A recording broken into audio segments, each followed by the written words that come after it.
శ్రీ గురుభ్యో నమః. ఘటన నటన అంతా సమానం, అందరూ సమానం అనేది తాత్విక విషయమే తప్పితే ఆచరణాత్మకమైన విషయం కాదు. అంతా సమానం అయిపోతే దానినే మనం ప్రళయం అనేది.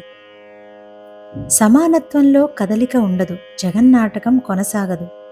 ఓ అమాయకుడు తాతల్నాటి బంగారు గణపతి విగ్రహాన్ని అమ్మటానికి సేట్ వద్దకు వెళ్ళాడు.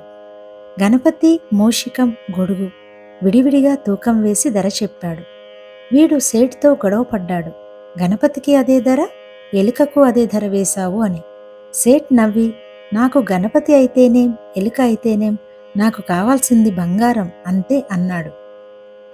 కుమ్మరి వీధిలో పాత్రలన్నీ మట్టివే, కానీ ఒక్కొక్క పాత్రను ఒక్కొక్క రకంగా ఉపయోగించుకుంటాం. వెలిగా వైవిధ్యత అవసరం, లోపల ఉండవలసింది అద్వైతానుభవం. లోపల ఉన్న అనుభవం ప్రాక్టికల్గా ఉండకూడదు. బయటున్న భేదాలు నీ లోపల ఉండకూడదు. అలా ఉంటే జగన్నాటకం రసాబసా అయిపోతుంది. అన్ని తేడాలు, అన్ని భేదాలు, అన్ని వైరుధ్యాలు, అన్ని వైవిధ్యాలు ఉండవలసిందే. వెలుపల నవరసభరితంగా ఉండాలి, లోపల ఏకరసంగా ఉండాలి. ఇదే ఆధ్యాత్మికత అంటే. అత్యాశ్రమం అనదగిన రమణాశ్రమంలోనే, రమణ సన్నిధిలోనే భోజన సమయంలో బ్రాహ్మణ పంక్తి, బ్రాహ్మణేతర పంక్తి అని ఉండేవట. మరి దానిని తప్పుపట్టగలమా? అంతెందుకు, నీ కుడి చేతితో సమానంగా నీ ఎడమ చేతిని చూడగలవా? నా ఇల్లే కదా అన్నింటినీ సమానంగా చూడాలని బాత్రూంలో చేయాల్సిన పనిని దేవుని గదిలో చేయవు కదా. ప్రకృతిలో సహజంగా ఉన్న భేదాలకు, ధర్మానికి తల వంచాలి. సంఘంలో మనమై పెట్టుకున్న భేదాలను, చట్టాన్ని గౌరవించాలి. అంతా సమానం, అందరూ సమానం అనడం తప్పు. ఎప్పటికీ వీలు కాదు. ఒక్క ప్రళయంలోనే అంతా సమానం అయ్యేది. చదరంగం పైన ఉన్నప్పుడు రాజు, బంటు అనే తేడాలు తప్పనిసరి. ఆట పూర్తవగానే అన్నీ ఒకే పెట్టెలోకి చేరుతాయి. జగన్నాటకంలో భాగస్వాములై ఉన్నాం కనుక వైవిధ్యత తప్పదు. నాటకం ముగియంగానే సృష్టి అంతా ఒకే ముద్దగా అయిపోవడమూ తప్పదు. నిద్రలోనూ, చావులోనూ, ముక్తిలోనూ సృష్టి ఏకం ఎలాగూ అవుతుంది. ఆలోపు సృష్టిని రసపుష్టిగా అనుభవించండి.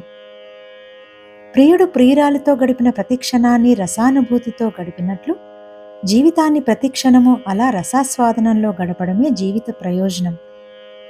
అలా ప్రతిక్షణాన్ని రసమయం చేసే ప్రయత్నంలోనే కలలన్నీ పుట్టాయి. ప్రకృతి రసాస్వాదనమే గొప్ప తపస్సు అంటాడు చలం. లోకంలో అధర్మం పెరిగిపోవడం, ధర్మ సంస్థాపన కొరకు భగవంతుడు మళ్ళీ ఏదో అవతారంతో రావడం, దుష్ట శిక్షణ చేయడం, శిష్టరక్షణ చేయడం, ఇదంతా రసకేలి తప్పితే ఇంకేముంది? సంకల్పం మాత్ర చేతనే రెప్పపాటు కాలంలోనే ఈ సృష్టిని కల్పించి మళ్ళీ లయం చేయగలిగే సర్వసమర్థుడైన భగవంతునికి ఆయుధాలతో అవసరమేమి? ఇదంతా రసకేలి తప్పితే ఇంకేముంది? భగవద్లీలలన్నీ పురాణగాథలైనాయి. పురాణగాథలన్నీ కలలకు ఆలవాలమైనాయి. కలలన్నీ మనుషుల జీవితాల్ని రసమయం చేశాయి. రసమయ జీవితమే దైవ సన్నిధికి మార్గము. సంగీత జ్ఞానం భక్తి వినా సన్మార్గము కలదే మనసా అంటాడు త్యాగరాజు. రామబాణం దెబ్బకు రావణుడు నేల కొరిగాడు. రాక్షస సైన్యం ప్రాణభయంతో చెల్లాచెదురుగా పరిగెడుతోంది.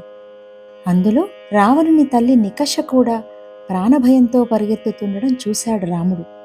హనుమంతుణ్ణి పిలిచి, హనుమా అటు చూడు, రావణుని తల్లి ప్రాణభయంతో పరిగెడుతున్నది. కుమారులతో సహా సమస్తాన్ని పోగొట్టుకున్న ఆవిడకు ఇంకా జీవించాలనే తపన ఉండడం ఆశ్చర్యం కలిగిస్తోంది. నువ్వెళ్ళి శాంతవచనాలతో ఆమె మనస్సును కుదుటపరిచి నా సమక్షంలోకి తీసుకురా అని ఆజ్ఞాపిస్తాడు. తక్షణం హనుమ ప్రాణభయంతో పరిగెడుతున్న నికషను ఆపి అభయవచనాలు పలికి రామ సన్నిధికి తీసుకొస్తాడు. రాముడు అన్నాడు, తల్లి భయపడకు, మేము మీకు అండగా ఉంటాము, ప్రాణభయాన్ని వదులు అంటూ తన అమృతాస్తాలతో ఆమెను ఆదరిస్తాడు. అప్పుడు నికష ఇలా అంది, రామా, నేను ప్రాణభయంతో పరిగెట్టడం లేదయ్యా.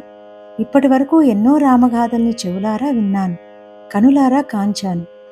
ఇంకా కొంతకాలం బ్రతికి ఉంటే మరికొన్ని రామగాథల్ని వినొచ్చు, చూడొచ్చు అనే ఆశతో పరిగెడుతున్నానే తప్ప ప్రాణభయంతో కాదు.